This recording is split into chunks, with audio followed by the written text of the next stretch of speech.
Several months after I moved back to America, a friend in the Philippines sent me a picture of the little restaurant where we used to meet for breakfast. Same tables, same fans, and an empty chair where I usually sat. By then, I had rebuilt my life in the States and told my children I was home for good. I stared at that chair and finally admitted it. I think I made a mistake coming back. The strange thing is, returning to America had been my idea. Nobody pushed me out of the Philippines. I wasn't broke. I wasn't sick. I hadn't been scammed. There wasn't some terrible relationship that fell apart. I had actually built a pretty good retirement there. But after a few years, I started missing America. At least, that's what I thought I was missing. I missed my family. I missed driving on roads that made sense to me. I missed walking into a grocery store and recognizing everything on the shelves. I missed cooler weather. I missed understanding every conversation happening around me. I even missed boring things like opening the mailbox and knowing exactly what every envelope was about. After a while, those little things started adding up. And whenever I had a frustrating day in the Philippines, America looked better in my memory. Traffic would be terrible, and I'd think about the quiet road I used to drive back home. The power would go out for a while, and I'd remember how rarely I worried about that in the States. I'd be standing outside sweating before 9 in the morning and picture myself drinking coffee on a cool fall day. I started doing something I didn't realize I was doing. I compared the hardest parts of my current life with the best parts of the one I had left, and America won every time. By the time I turned 71, I had convinced myself that my years in the Philippines had been an adventure, a good adventure, but maybe one that had run its course. My grandchildren were getting older. My daughter kept sending pictures from birthdays, school events, holidays, little weekend trips. Nobody was trying to make me feel guilty. That almost made it worse. Their lives kept moving whether I was there or not. I started thinking about how many Christmases I had left, how many birthdays, how many ordinary Sunday dinners. And one night I caught myself doing the math. Not financial math. Years. If I lived another 10 years, how many times would I realistically see everybody if I stayed on the other side of the world? That question stayed with me. A few months later, I started making plans to move back. Not visit, move. I wanted a real American address again. I wanted my own car. I wanted to be close enough to my family that seeing them didn't require an airline ticket and weeks of planning. And when I finally boarded the flight back to the United States, I was excited. Really excited. I know where this story is going makes that sound strange, but I wasn't sitting on that airplane wondering whether I was making a mistake. I thought I was correcting one. For the first couple of weeks, everything seemed to prove me right. I loved being able to drive again. I went to stores I hadn't seen in years just because I could. I ordered food I had missed. I spent an entire afternoon with my daughter without looking at the time difference or calculating when I needed to call. The first weekend, my grandchildren came over and helped me put together a small dining table for the apartment. I remember going to bed that night thinking, this is exactly why I came back. What I didn't understand yet was that visiting America and living in America were two completely different things. The family time I had pictured wasn't going to happen every day. My old friends weren't frozen in place waiting for me to return. The town I remembered had changed. I had changed too. And the life I had spent years missing existed mostly in my head. But it took me a while to see that, because at first I was too happy to be home. And to understand why I was so certain that America was where I belonged, I have to go back a few years, to the time when leaving America felt like one of the best decisions I had ever made. When I first retired, moving overseas wasn't even on my list. I thought retirement would be simple: sleep later, read more, take a few trips, see my daughter and grandchildren when everyone had time. For almost 40 years, I had worked in office administration. I wasn't one of those people who loved going to work every morning, but I liked having somewhere to be. Then suddenly, I had all the time in the world. At first, that felt great. A few months later, the days started blending together. My daughter had her own family. The grandchildren were busy. I saw them, just not as often as I had pictured. And financially, I was okay. I had Social Security, a small pension, and savings. I could pay my bills. I just couldn't stop thinking about them. Rent, car insurance, groceries, utilities. Nothing was ruining me, but retirement had started to feel like one long exercise in making sure the money lasted. One evening, I clicked on a video about retiring in the Philippines. The woman wasn't showing resorts or beaches. She was showing an ordinary apartment, groceries, transportation, and what she spent in a normal month. Her life looked manageable. That word got my attention. Before long, I had a notebook full of numbers: rent, electricity, food, insurance, flights, visa costs. On paper, my retirement income could go much farther there. Still, I wasn't going to move because a few people online said it was affordable. So I booked a 6-week trip, round trip, one suitcase, a furnished apartment. I wanted enough time for the vacation feeling to wear off. It did. By the second week, the heat was getting on my nerves. Traffic irritated me. I got frustrated trying to explain simple things. Then, the next morning, I walked into a little breakfast place, and the woman working there recognized me. She asked if I wanted the same coffee. That tiny interaction changed my mood more than it should have. Over the next few weeks, routines started forming. I found a grocery store I liked. I figured out transportation. I met 2 women around my age through an expat group, and we started meeting for lunch. By the end of 6 weeks, I wasn't asking whether the Philippines was perfect. I knew it wasn't. I was asking whether I felt more interested in my own life there than I had back home. The answer was yes. I flew back to America and waited 4 more months before making a decision. I wanted to know whether the idea would still appeal to me after the excitement faded. It did. Within days, I was back in the same routine I had left. The Philippines had been inconvenient sometimes, but I had felt awake there. So when my lease came up, I didn't renew it. I kept a few boxes in storage and held on to my American bank accounts, phone number, credit cards, and enough money to return if I needed to. I wasn't burning bridges. I was giving myself 1 year. If I hated it, I would come back. That year turned into almost 4. And for most of that time, returning to America permanently was the last thing on my mind. Those first few years in the Philippines were better than I expected. Not easier in every way, just fuller. I had a routine again. Most mornings I walked to the same little place for coffee and breakfast. After a while, I didn't have to explain much. They knew how I liked my coffee, and if I showed up later than usual, somebody would tease me about sleeping in. I found a woman who cleaned my apartment twice a month. I had a salon I liked, a pharmacy where one of the employees recognized me, a small group of friends who met for lunch, sometimes planned, sometimes because somebody sent a message asking who was free.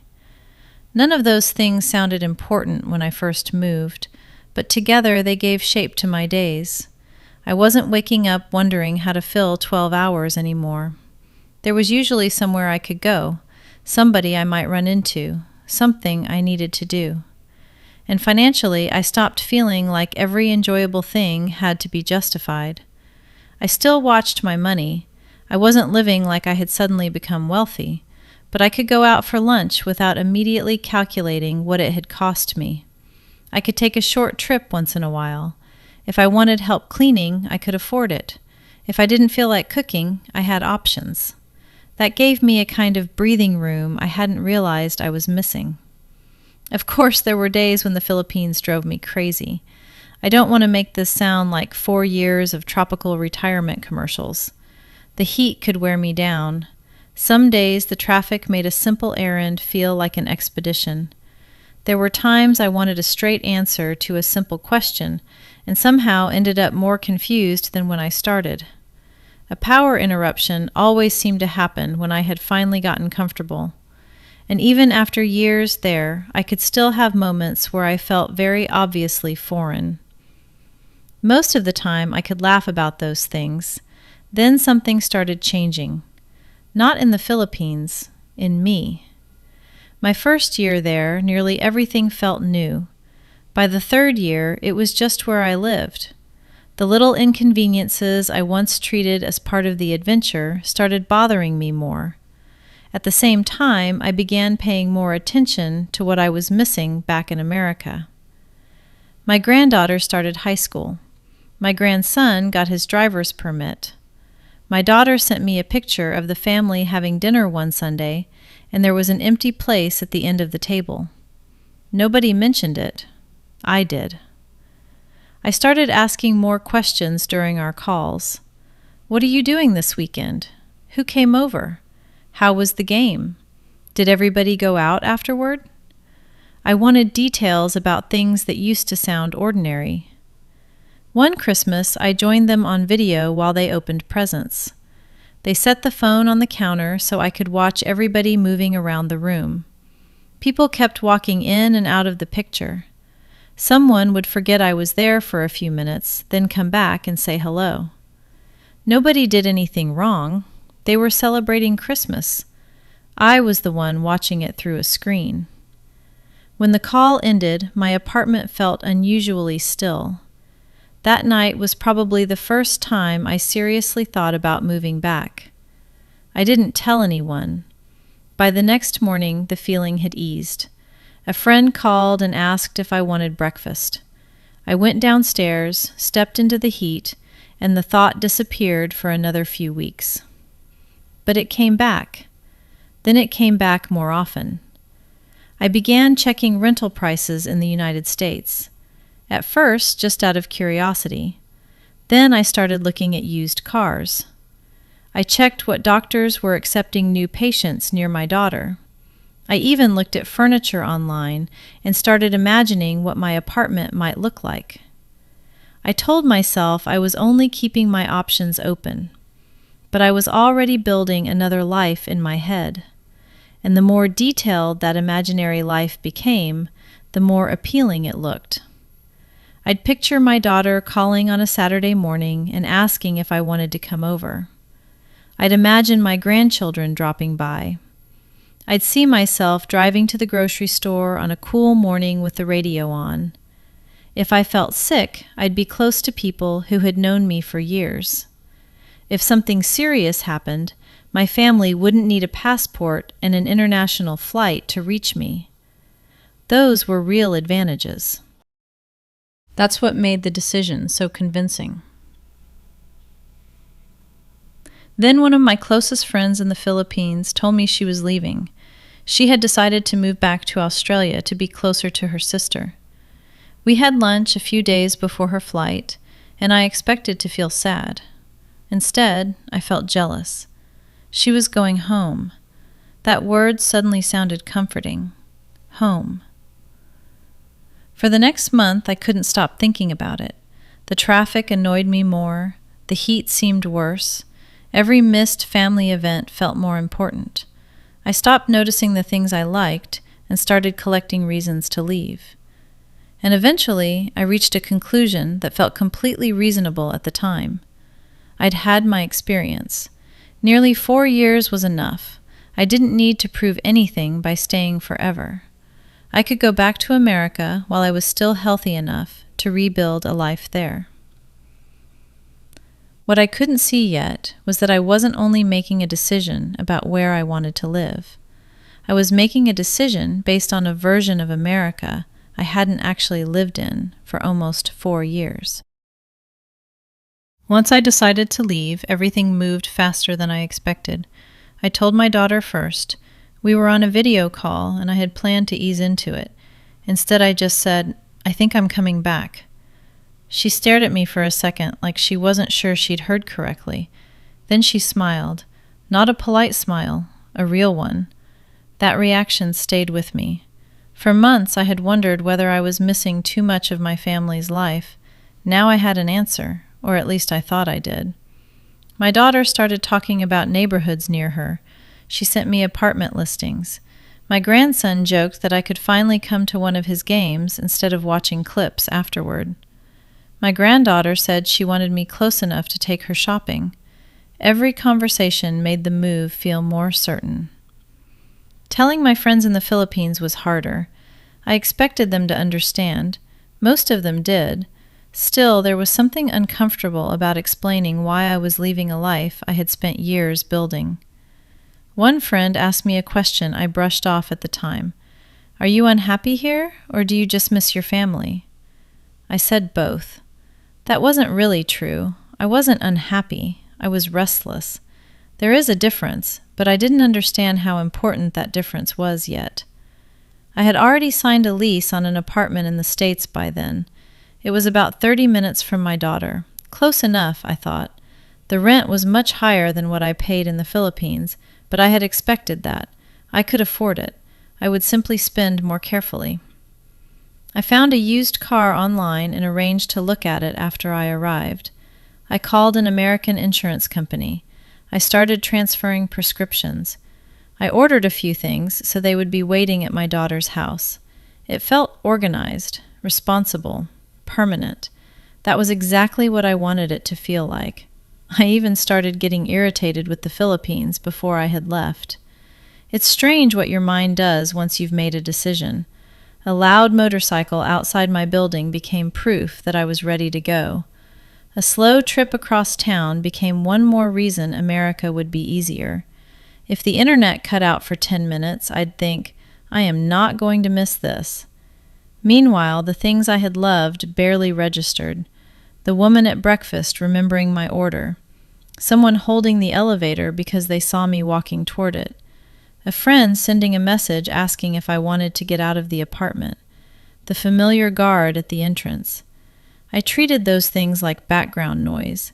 I assumed people and routines were replaceable. My last week was busier than I expected. I gave away a few household items, packed what I wanted to keep, closed accounts I no longer needed, paid the final bills. My friends took me out for dinner. Nobody made it overly emotional. We laughed, took pictures, made promises about staying in touch. One of them said, "You'll be back for a visit." I told her absolutely, but in my head I didn't picture myself coming back anytime soon. I was done moving back and forth. I wanted to settle. That night, after dinner, I walked back toward my building more slowly than usual. The air was still warm even though it was late. Traffic moved past in short bursts. Somewhere nearby, someone was cooking. I could hear people talking outside a small store. I remember thinking I should take it all in because soon I wouldn't have to deal with any of it. That's how I framed it, not as something I might miss, as something I was escaping. The morning I left, one of the guards helped me with my luggage. He had worked there almost the entire time I lived in the building. He asked when I was coming back. I told him I was moving home to America. He nodded and said, "Ah, family." Just that. Then he loaded my suitcase into the car and wished me a safe trip. On the ride to the airport, I felt lighter. I watched the city pass outside the window and thought about how many times I had made that same trip. Usually I was leaving for a vacation or heading back after visiting family. This time was different. There was no apartment waiting for me when I returned. No lease, no refrigerator with food inside, no chair by the window. I had closed that part of my life, and instead of frightening me, that felt good. When the plane finally landed in the United States, I felt almost giddy. The airport announcements were effortless to understand. The signs were familiar. Even standing in line felt comfortable. My daughter was waiting for me outside. The moment I saw her, every doubt disappeared. She hugged me so tightly I started laughing. My grandchildren had come too. They talked over each other the whole drive back. We stopped for food on the way, and I ordered something I hadn't had in years. That first night, sitting around my daughter's table, I remember thinking I had wasted too much time being away. I felt completely certain this was where I should be. For the next few weeks, America seemed determined to prove me right. I bought the car, moved into my apartment, picked out a couch, bought dishes, towels, lamps, sheets. I filled the refrigerator with foods I had missed. I drove around with no destination just because I enjoyed being behind the wheel again. I went to my grandson's game, had lunch with my daughter on a weekday, spent a Saturday shopping with my granddaughter. I sent pictures to friends in the Philippines and told them how good it felt to be back, and I meant every word. Then the moving boxes were gone. The apartment was finished. The visits became less frequent. And for the first time since coming back, I had an ordinary Tuesday with absolutely nothing planned. That Tuesday was the first day I understood how much of my plan depended on other people being available. My daughter was working, the grandchildren were at school, one friend had moved away, and another was out of town. So I invented errands. I bought groceries I barely needed, stopped for coffee, and sat in the car longer than necessary because I wasn't ready to go back to an empty apartment. Nothing was wrong. I was safe, comfortable, and close to my family. But I had confused being nearby with being part of their everyday routine. My daughter and I still saw each other. Some weeks we had dinner twice. Other weeks everybody was running in different directions. I didn't blame them. They had jobs, school, practices, friends, and plans that existed before I came back. One afternoon, my daughter had to cancel dinner because something came up with work. I told her it was fine, put the food back in the refrigerator, and sat down in a completely silent living room. That silence got to me. In the Philippines, I used to complain about noise, motorcycles, dogs, people outside, music coming from somewhere I could never locate. Now I had the quiet I said I wanted. I just hadn't expected so much of it. The expenses were noticeable too. Car insurance, gas, utilities, a medical copay, something small for the car, then something else for the apartment. I could afford it, but I was checking my bank account more often again. Still, money wasn't the main issue. Almost everything required getting in the car, and if I didn't arrange something in advance, an entire day could pass without a real conversation. I started calling old friends. That was another surprise. One was caring for her husband. Another spent part of the year in another state. A woman I used to meet for lunch had moved closer to her children. When we finally got together, we had a wonderful time. But halfway through lunch, I noticed we were talking almost entirely about the past. People we used to work with, restaurants that had closed, things our kids did years ago. We still cared about each other. We just didn't share a daily life anymore. Someone asked me what I missed about the Philippines. I said, "Not much." Then I immediately started talking about the coffee place, my friends, the guard who knew when I was expecting a delivery, and the restaurant where we could sit around long after breakfast. My friend smiled. Sounds like you miss it." I laughed it off, but driving home I knew she was right. I had only been back a few months, and admitting that felt too much like admitting I had made a mistake. So I decided I wasn't going anywhere. I was going to try harder to make America work. I joined a walking group, signed up for a class at the community center, and started volunteering twice a month. It helped. I met people and had places to be. But most of the people I met already had full lives of their own, spouses, children, grandchildren, friends they had known for decades. Nobody was excluding me. I was simply trying to build a new social circle at 71, and that takes time. One Saturday, I had dinner with my daughter and the grandchildren. It was exactly the kind of evening I had imagined when I moved back. I drove home happy. Then Sunday was empty. Monday, everyone went back to work and school. By Tuesday afternoon, I realized I hadn't had a real conversation with anyone since the weekend. That pattern kept repeating. Great family moments surrounded by long stretches of nothing much happening. Around then, pictures from the Philippines started showing up on my phone. A birthday dinner, a storm, the breakfast place after they replaced the old chairs. In one picture, someone was sitting where I usually sat. For some reason, that bothered me. Not because the chair belonged to me, because it reminded me that life there was continuing without me, too.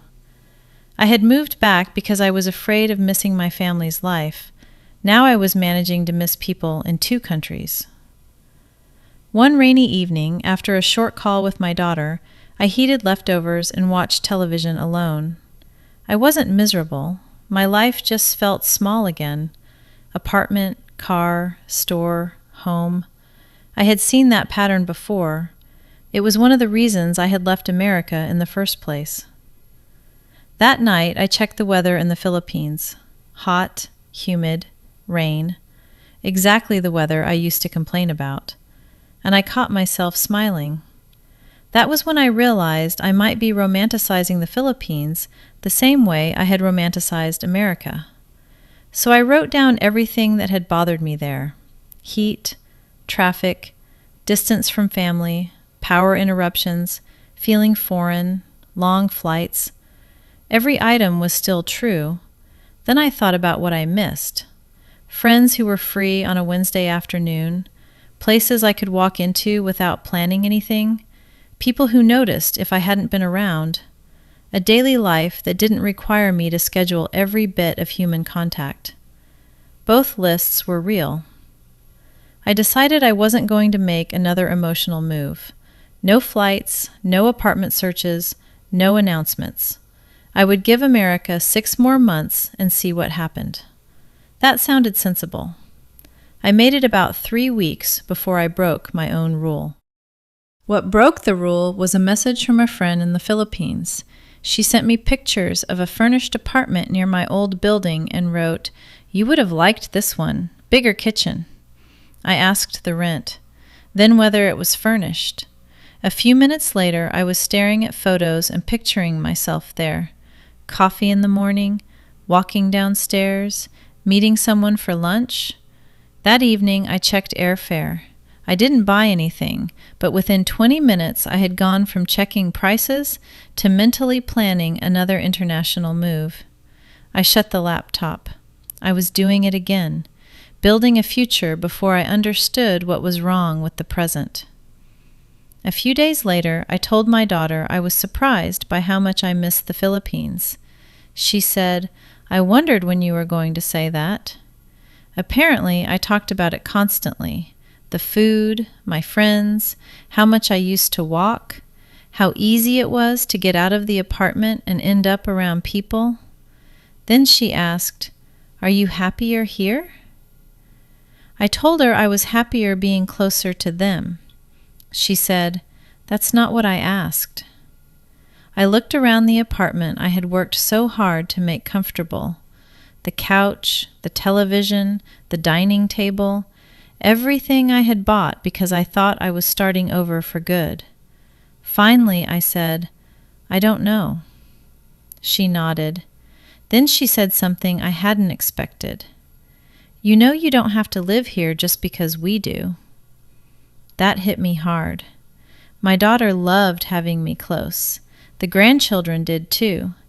But she didn't want me sitting alone most of the week just so dinner on Saturday was easier. She had noticed I seemed restless. I drove more and did less. I complained about prices. And whenever someone asked about the Philippines, I suddenly had a story to tell. That was true. When I talked about the Philippines, I had stories. When I talked about my life in America, I mostly had errands. So for the next few weeks, I paid attention to the days I normally ignored. Not birthdays, not family dinners, regular weekdays. There were good ones, but there was more empty time than I had expected. At 41, an empty day could feel like a break. At 71, too many of them started feeling like I was waiting for the weekend. Then one morning, I skipped the walking group because I had slept badly. Nobody called, nobody texted. There was no reason they should have. I barely knew them. But I remembered oversleeping once in the Philippines. Before 10 that morning, 2 people had messaged me asking where I was. At the time, I barely noticed. Sitting in my American apartment, I finally understood what those messages meant. Someone had noticed I was missing. That was when I stopped asking which country was better. The question became much more personal. Where had I actually built a life? Once I asked that question, the answer started becoming uncomfortable.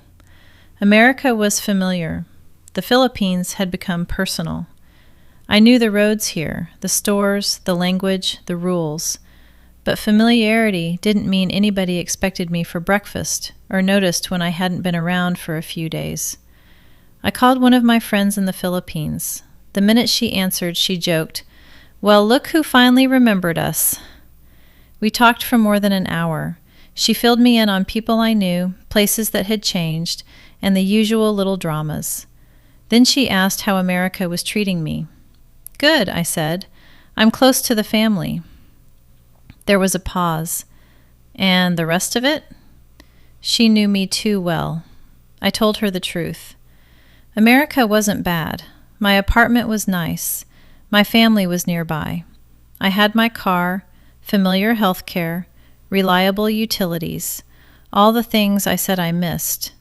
But I was lonely more often than I expected. She didn't tell me to come back. She told me to give it time. That mattered. She reminded me that my first months in the Philippines hadn't been easy either. I had stayed long enough for unfamiliar things to become normal. Maybe America deserved the same chance. So I kept trying. I volunteered. I went to the walking group. I invited people to lunch instead of waiting to be invited. Some weeks were good enough that I thought I had finally settled. Then I'd have several empty days and start wondering again. The more competent I became at living in America, the clearer it became that competence wasn't the problem. I knew how to live here. I just expected my old sense of belonging to return with me. It hadn't. One afternoon, I drove past the office building where I had worked for years. The company name had changed. Different cars filled the parking lot. I pulled in and sat there for a minute. For decades, that place had given my life structure. I had coworkers, responsibilities, inside jokes, problems waiting on Monday morning. When I retired, all of that disappeared. Sitting in that parking lot, I finally saw what I had been doing. I had expected America itself to replace the life I once had in America. It couldn't. When I lived in the Philippines and thought about home, I wasn't remembering the years right before I left. I was remembering when the grandchildren were little, friends I saw every week, going to work, my daughter dropping by without 3 schedules needing to line up. I remembered being younger, busier, needed. I had wrapped all of that into one word: home. Then I moved back, expecting to find it waiting for me. It wasn't. That was when the sentence finally became clear. I hadn't been homesick for America. I had been homesick for the America I remembered. There was nothing wrong with the country I returned to, but it wasn't 15 years ago, and I wasn't the same woman either. For almost 4 years, I had built another version of myself in the Philippines. I knew where to go, who to call, where to eat, and who might be free in the middle of the day. I had learned how to belong there. Then I walked away because I assumed belonging here would happen automatically. That evening, I opened a blank document. At the top, I typed, "Stay." Farther down, I typed, "Go back." For the first time, I wasn't trying to decide which country was better.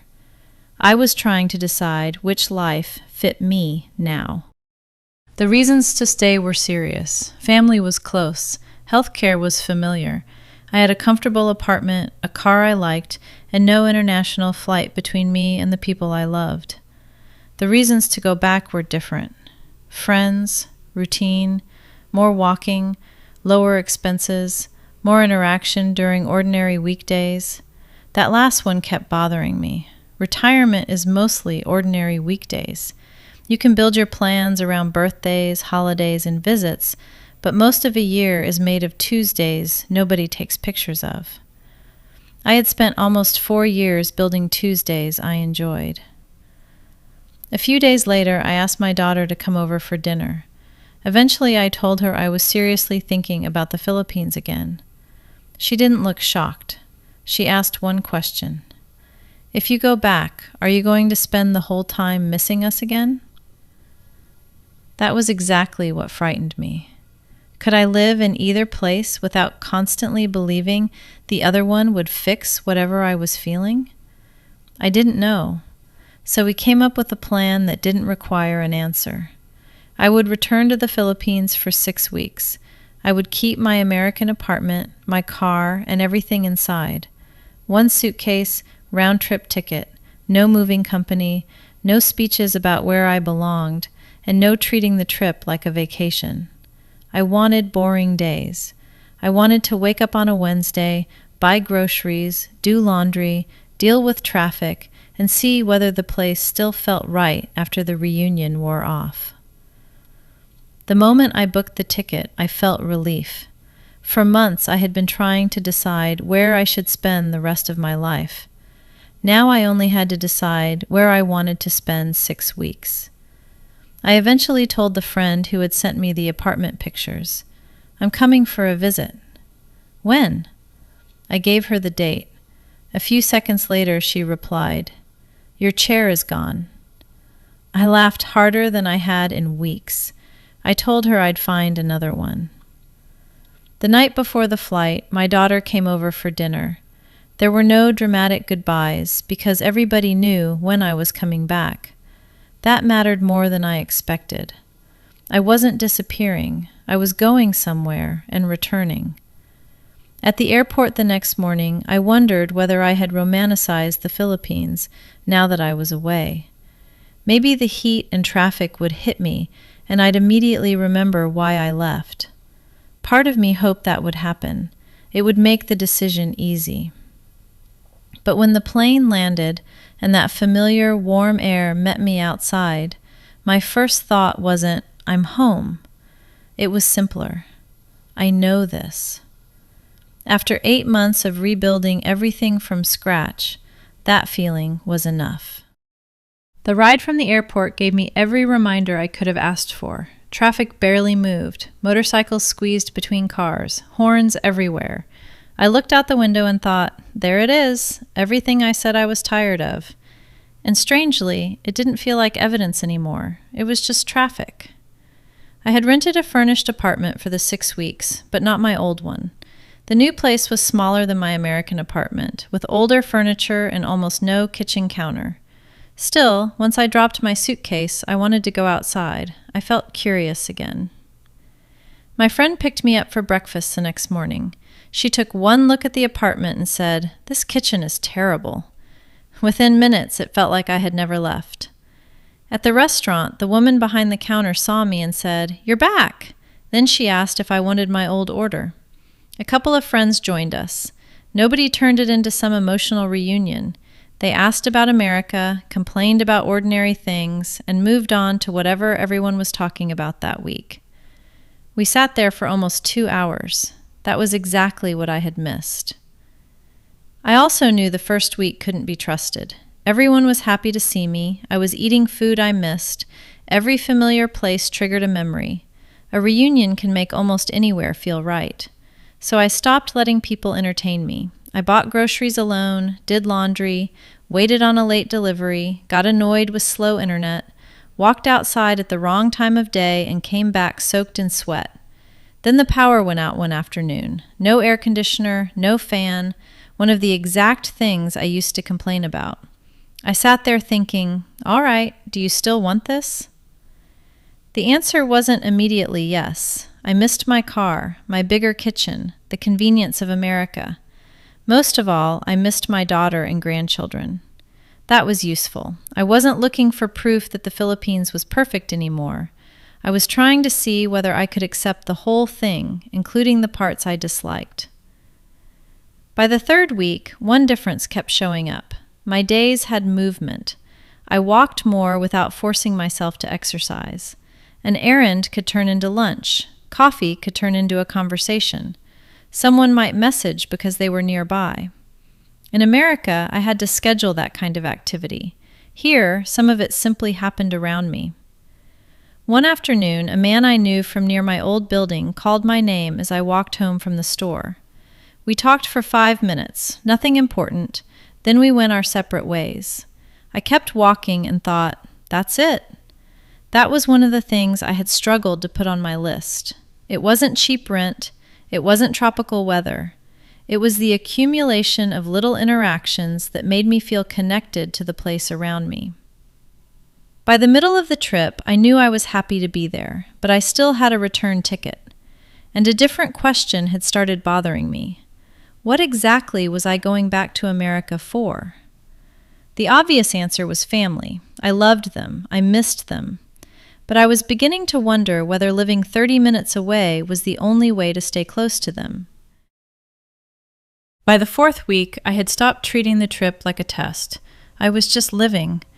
That made things clearer. One afternoon, my daughter called while I was sitting outside with coffee. She could hear people talking behind me, a motorcycle going past, something metal crashing nearby. She laughed. "Yep, you're definitely back." We talked for almost an hour, not because anything important had happened. We just talked. And somewhere during that call, I noticed that we didn't feel less connected because I was far away. When I lived 30 minutes from her, a phone call sometimes felt like a substitute for seeing each other. Here, the phone call was the visit. There was no disappointment attached to it. Distance still mattered.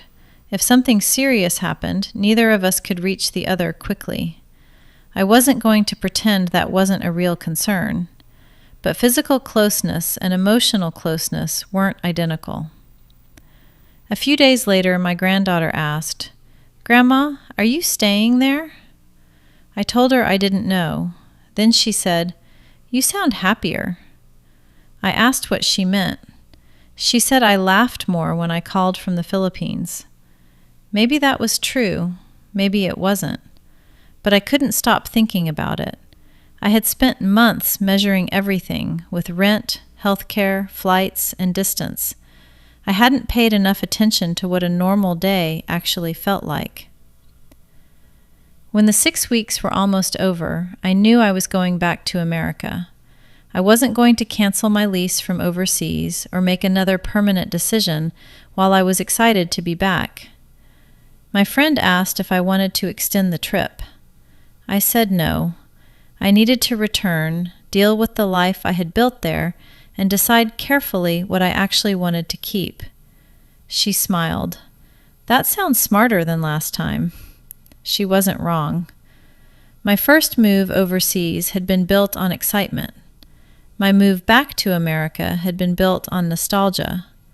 I didn't want the next decision to be built on relief. On my last morning, I went to the breakfast place alone. The woman working there asked when I was leaving. Today. Then she asked when I was coming back. This time, I didn't say I didn't know. Soon, I told her. The word came out before I had planned it, and once I heard it, I knew I meant it. On the flight back, I wasn't thinking of one country as home and the other as somewhere I had left. I had finally stopped demanding one permanent answer, but I still had a practical problem waiting for me in America. A lease, a car, furniture I had bought less than a year earlier. And after telling everyone I was home for good, I was going to have to admit that I had changed my mind. That turned out to be harder than booking the flight. Coming back to America after those 6 weeks felt different from the first time. My apartment was still comfortable, the car was still there, nothing had suddenly become terrible. I just didn't feel relieved to be back. So I looked at the numbers. If I moved again, I had a lease to finish, deposits tied up, a car to sell, and furniture I had bought less than a year earlier. I could afford the loss. That wasn't what bothered me. I knew why I had spent the money. I had been buying certainty. A couch, a car, a dining table, an American address. I thought if I made the move permanent enough, the feeling of being home would follow. It hadn't. A week later, I met an old friend for lunch and told her I was thinking about returning to the Philippines. She stared at me. Again? I couldn't blame her. Less than a year after telling everybody I was home for good, I was talking about leaving. She asked the question I knew was coming. So you think you made a mistake? I thought about it before answering. I think I made a decision for the wrong reason. That felt more accurate. I had moved back because I thought being closer to the people I loved would automatically give me the life I missed. But the life I missed wasn't waiting here. My family was. Familiarity was. Those things mattered enormously. They just weren't the same thing. My daughter and I got practical after that. If I went back, how often would I visit America? What would happen if I had a medical problem? How much money should I keep available for an emergency flight? Where would I stay during visits? For years, I had thought a retirement decision needed to end with the words, "for good." At 71, I was starting to think flexibility might be more useful than certainty. I still had 4 months on my lease, so I decided to use them. No rushed move, no emotional goodbye. I sold things slowly.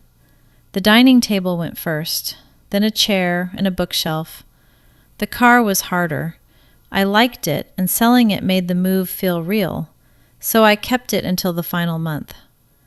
By then, I had found a furnished apartment in the Philippines. Not my old one. I didn't want to recreate the past exactly. I wanted a life that worked now. I booked another round-trip ticket and set aside money specifically for future flights and temporary housing in America. If I changed my mind again, returning wouldn't become a financial emergency. That gave me more confidence than promising myself I would stay anywhere forever.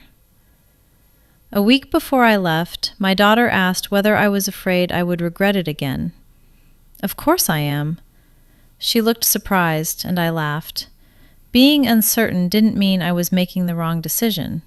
It meant I finally understood that the decision mattered. This time, I wasn't leaving America because I hated my life there. I was leaving because I had stopped asking which country deserved to win.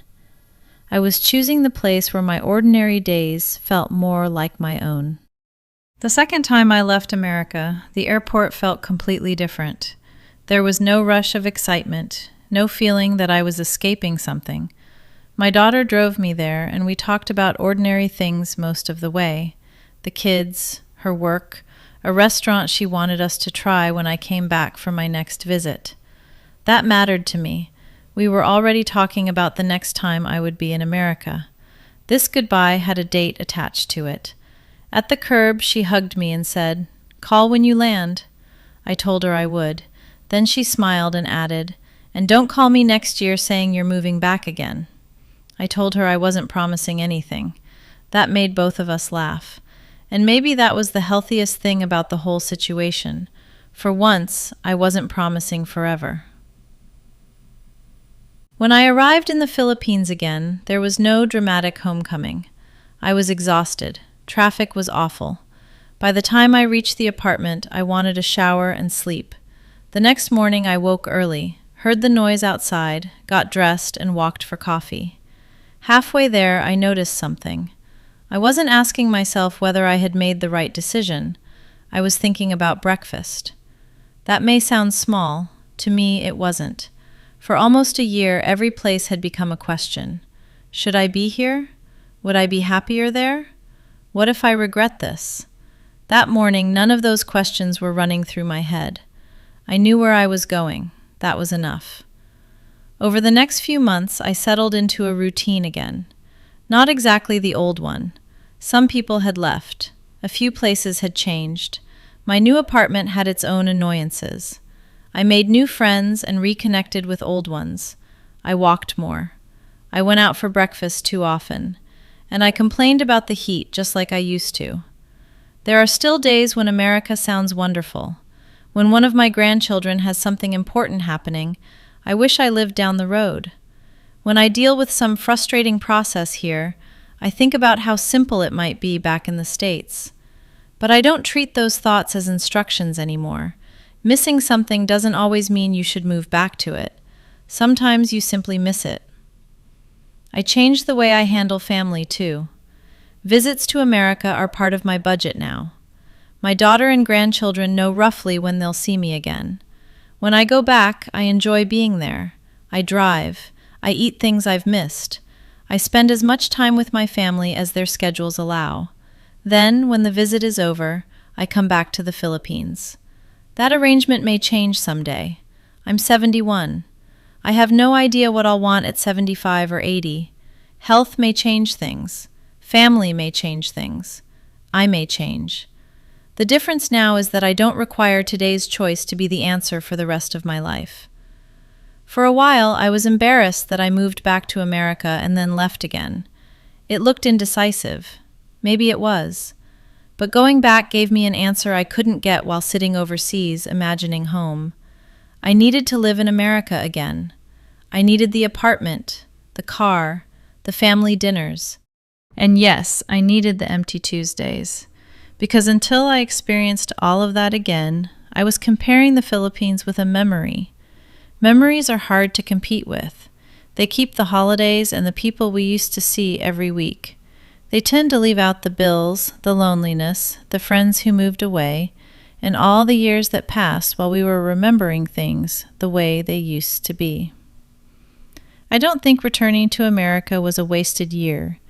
It was an expensive answer to a question I couldn't stop asking. The answer wasn't that America was bad. It wasn't that the Philippines was better.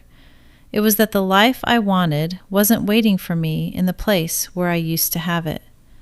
I had already built another one somewhere else. Several months after moving back to the United States, I sat in my car staring at a picture of an empty chair in a restaurant in the Philippines and admitted I might have made a mistake. Today, the chair doesn't matter. What matters is that when I wake up most mornings, I know what I want to do with the day. At this point in my life, that's worth more to me than proving I chose the right country. If you're thinking about retiring abroad or moving home after living overseas, I'd tell you this. Be careful about making permanent decisions because of temporary homesickness. And be careful about comparing the life you're living today with the best memories of the life you had years ago. They aren't the same thing. I had to cross the Pacific twice to figure that out. If you were in my position, would you have stayed in America to be closer to family, or returned to the life you had built overseas? I'd really like to know. And if you enjoy stories about retirement, second chances, and building another life abroad, subscribe and join me for the next one.